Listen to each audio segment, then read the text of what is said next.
Hi guys! Welcome back to my YouTube channel, and for today's video guys, mag-story time naman tayo. Alam nyo guys, itong nakaraang araw medyo ang dami kong iniisip.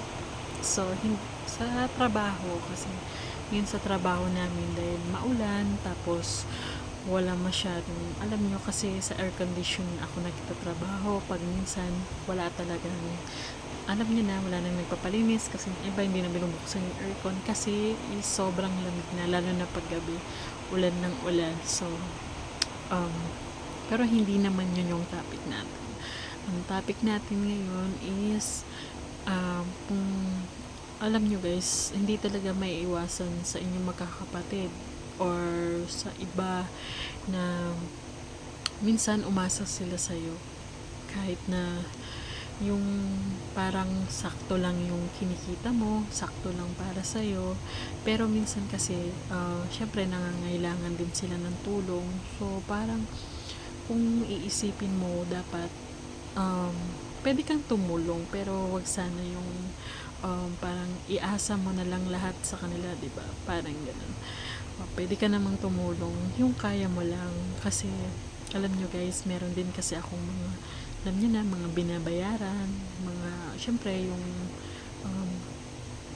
anong tawag dito, yung binabayaran ng mga, alam nyo na, yung mga pang araw-araw, kasi di ba syempre kailangan mo din naman kumain. Minsan sakto lang yung sahod mo para yung sa week na yun, kumbaga walang nakaalat na ibang mga parang extra, parang may extra budget ka. Ako kasi guys, although wala pa akong anak, may boyfriend naman ako, pero wala pa kaming baby. Yung mga kapatid ko, meron na silang kanya-kanyang anak, pero minsan, syempre hindi maiwasan, ma-short sila kasi syempre, alam nyo na, sa mahal ng mga bilihin ngayon, syempre araw-araw yung mga bata, syempre alam mo na, pag nasa labas sila, hindi pwedeng hindi sila bumili. So ayun guys, minsan nagchat-chat sila sa akin,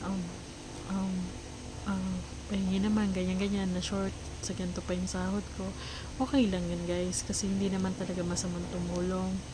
Kasi ngayon guys, kasi syempre nasa early na tayo, kumbaga wala na tayo sa kalendaryo. So ang iniisip ko na is mag-ipon for my alam niyo na yung parang pag magre-resign ka na, di ba?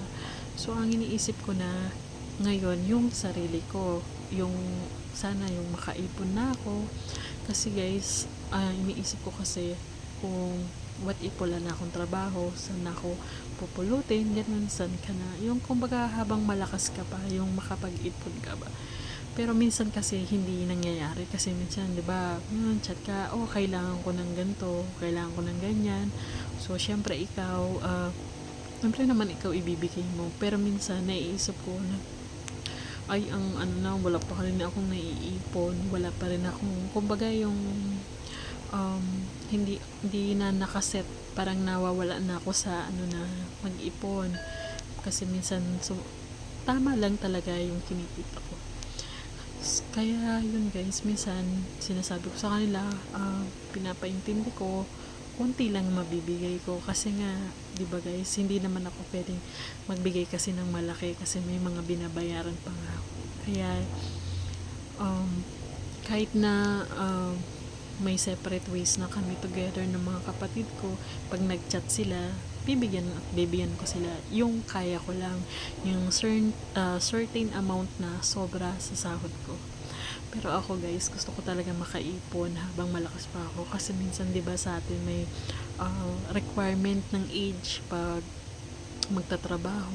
So paano pag ugod-ugod ka na, saan ka na pupulutin? Okay lang sana kung yung kung may pananim kayo sa likod, syempre city to guys, so saan tayo kukuha ng pangkain? So mataas talaga yung cost of living natin ngayon. So yun lang guys, bye bye.